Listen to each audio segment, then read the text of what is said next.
good day to all our listeners that come onto this channel, the Thorburn School of Astrology.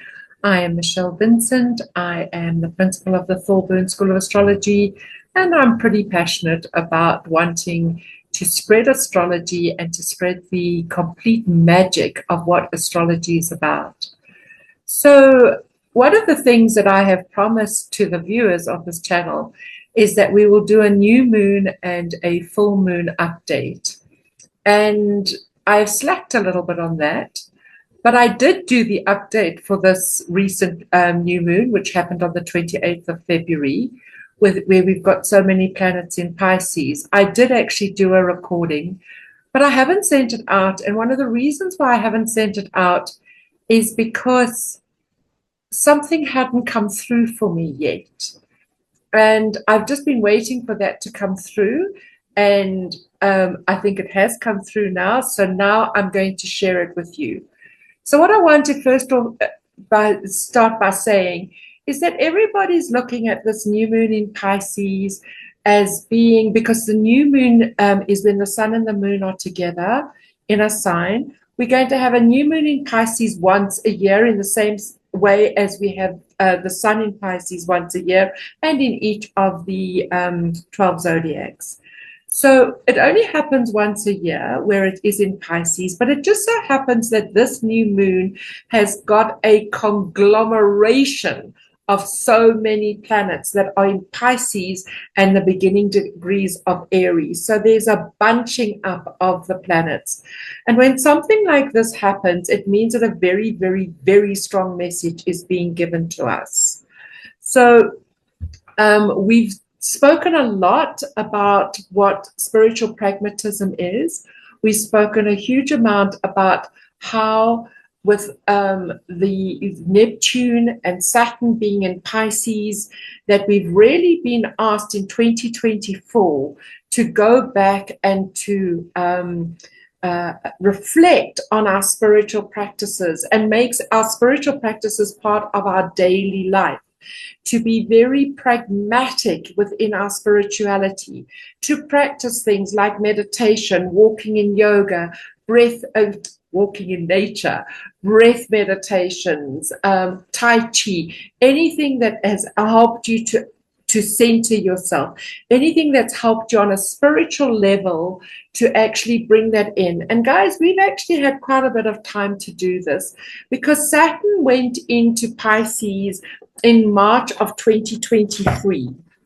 So we have been sitting with this energy, and as what happens when a planet goes into a new sign is it builds. At the beginning, it's like, oh, I don't know how to deal with this energy, especially if it's Saturn in Pisces, the planet of restriction, the planet of structure that is now within the sign of unstructure, of free flowing with no boundaries, etc., etc. So we brought these two energies together.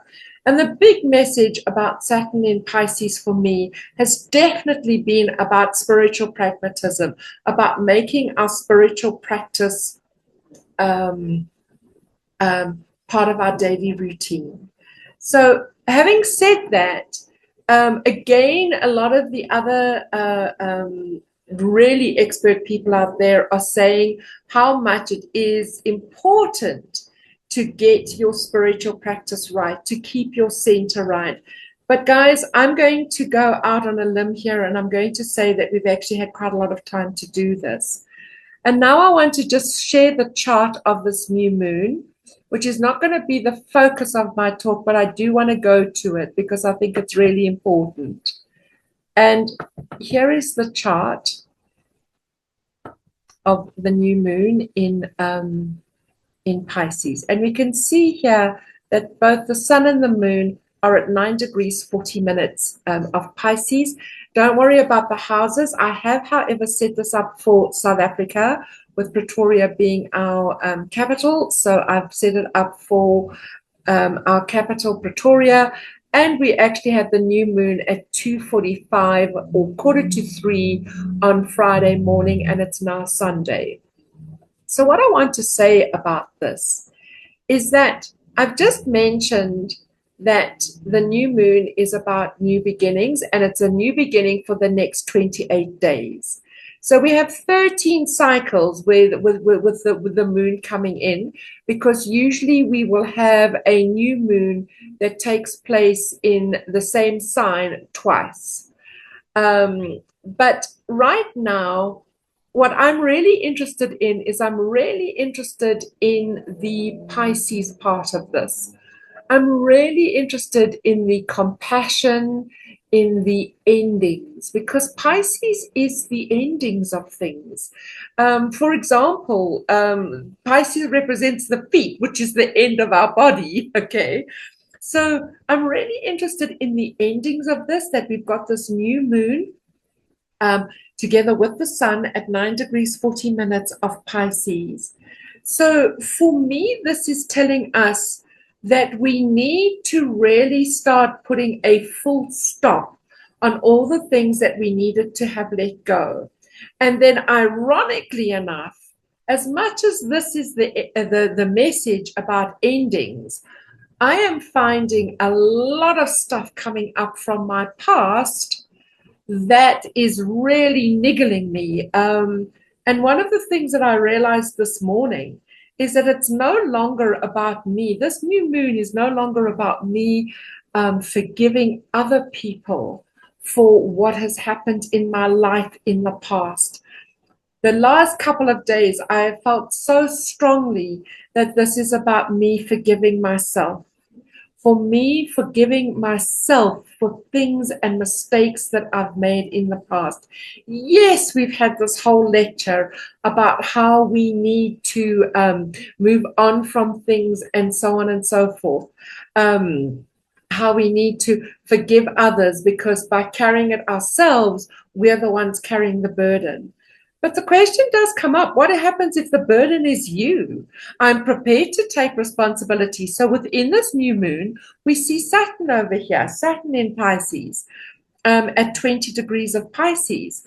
I am completely responsible for all the mistakes that I've made in the past and for my current situation. I've taken responsibility for that. The mind, the 24 degrees of Pisces, where Mercury is, that's the mind, it's the decisions. I am really involved on the mental plane in terms of looking at this whole ending of this Piscean story, of forgiving myself, of bringing compassion into me. Remember, the sun represents me and my ego and my state of consciousness. And so on an unconscious level, I'm being asked to forgive myself. Saturn, the disciplinarian of the zodiac, the grandfather of the zodiac, the part of the zodiac that brings in structure and discipline, is a very hard taskmaster. And although I take responsibility, maybe I haven't gotten to the point of where I'm forgiving myself, and it's really and truly coming to light with me on a mental plane. But then on the most exciting level of all of this is that we've got the North Node and Neptune being exactly at 28 degrees of Pisces. Now, as you might know by now, Neptune at 28 degrees of Pisces is Neptune in its own sign. So yes, we've seen a lot of water issues happening recently. Yes, Neptune governs water and the seas and spirituality. It also covers deception, self-deception. It also covers compassion. It also covers it covers so many things. But Pisces comes in this very empathetic, compassionate, watery, unstructured type of way. And it's the past. It is the past.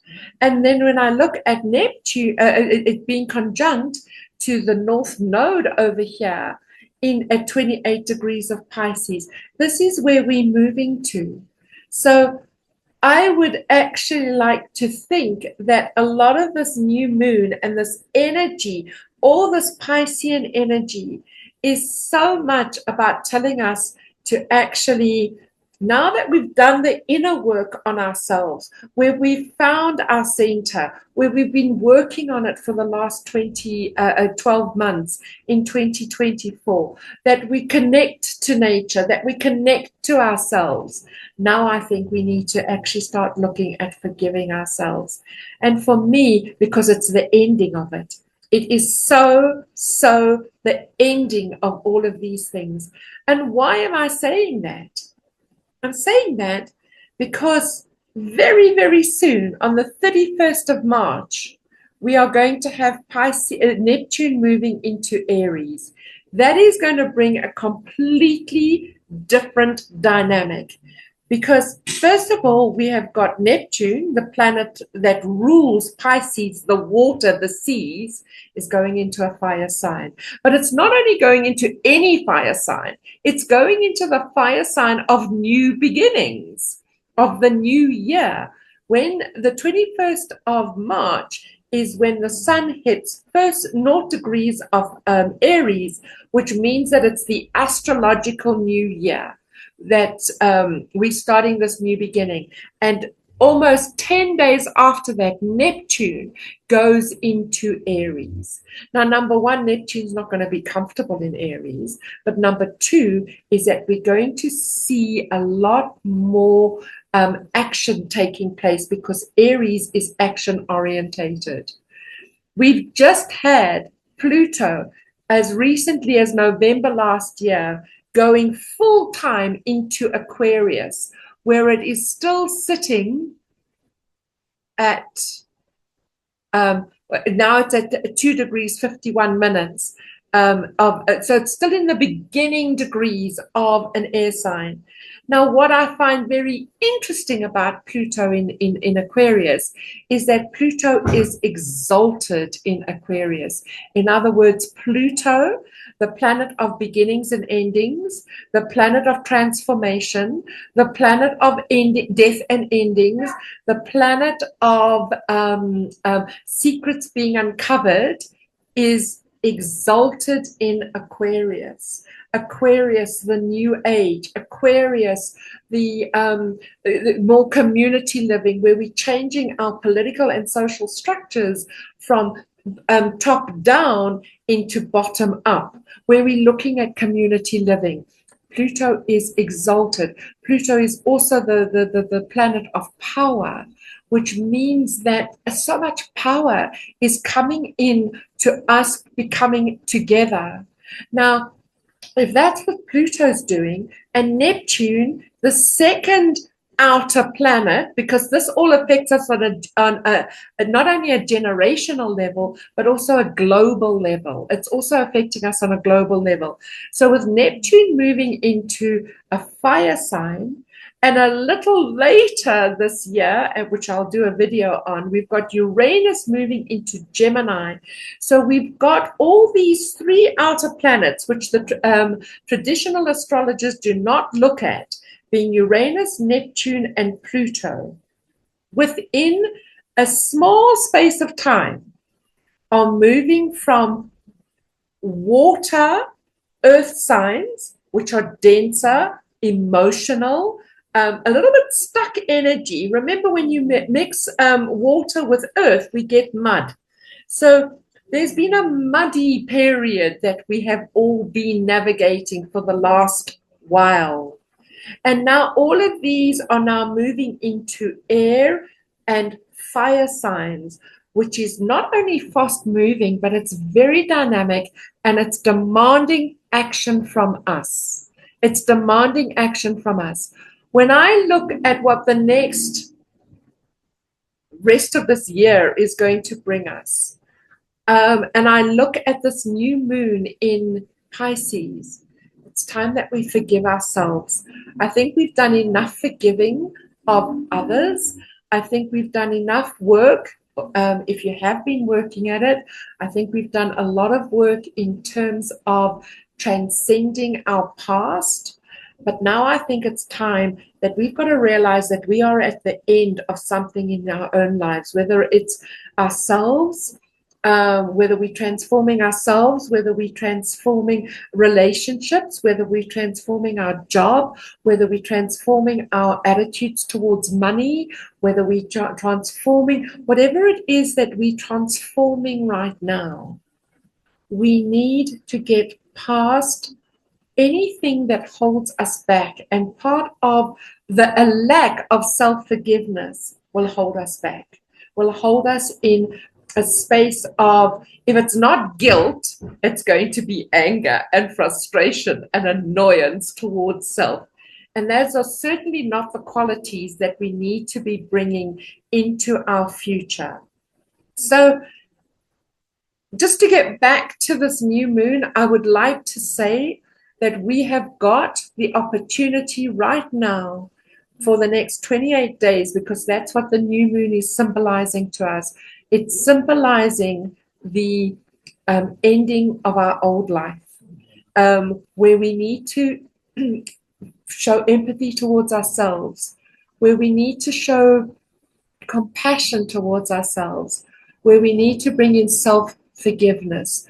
Because everything that has happened in our lives, no matter how much it's been triggered off by external people or external events, we signed up for it. We signed up for it. And perhaps the mistakes that we've made, yes, there's always choices along the way. But let's face it, I look at my life and I think to myself, every choice that I made at the time, I thought I was making the right choice. Now that I'm living the consequences of those choices, there could be some annoyance, anger, irritation, despair, right? But I made those choices at those times. I need to forgive myself. And with all this Aries, fire, air energy that's coming in with the outer planets moving in and out of them. So we've got a year to actually work with this, because the outer planets are going to be working in and out of all of this. We've got a little bit of time, but I think that time starts now. I think that time is the one that starts now. And to see this level of lineup right now, I think is amazing. In the sense that we've got the planetary bodies of the Sun, Moon, Saturn, Mercury, Neptune, Venus, and Chiron, all being between Pisces and Aries. And just to go, the North Node is where we are collectively going to, and that is again showing us that we are collectively going to, maybe when we do the self-forgiveness, we then forgive it, I don't know, perhaps even on an ancestral level, where we actually just take it right into our past so that we can move into our future with compassion, with empathy, with kindness, with peace, with a clean slate. Whereas we move into Aries and the Aries new moon, we need to have this clean slate. The other one is Ceres over here, is also in Pisces, and Ceres represents the mother. And perhaps within each of us, our inner child needs us to stand up as the mother, as the nurturer towards ourselves, so that we can nurture that younger self that made all the mistakes that we're taking responsibility for. So on that note, I would like to finish this video. It's a little bit of a different slant in terms of our own self-forgiveness. I'm just noticing Mars over here in Cancer that is going to be actually trining Saturn, which means that Cancer is also a water sign. It's also the emotions. In fact, Cancer, the ruler of Cancer is the moon in Pisces right now in this chart. So again, we're going to that nurturing of ourselves, that forgiveness, the ending of our past life for whatever age you are now. That past is gone and forgiven. It's over. We take the lessons that we need to take. We've forgiven the people. Let's now forgive ourselves. And Mars is actually bringing that action into the whole tuning over there. And let's take action on it. We've got a little bit of time to do this work before we enter into the new moon and the new period that we're going to be entering into from the 21st of March. Have a lovely March month up until then, up until I speak to you again. And thank you once again. I'll stop sharing. And I'd just like to go back to that whole thing of remember your spiritual practice. Your spiritual practice is what's going to see you through, not only today, not only now, but going forward year by year by year as we move forward into this new energy, new age, whatever word or adjective you want to use to describe it.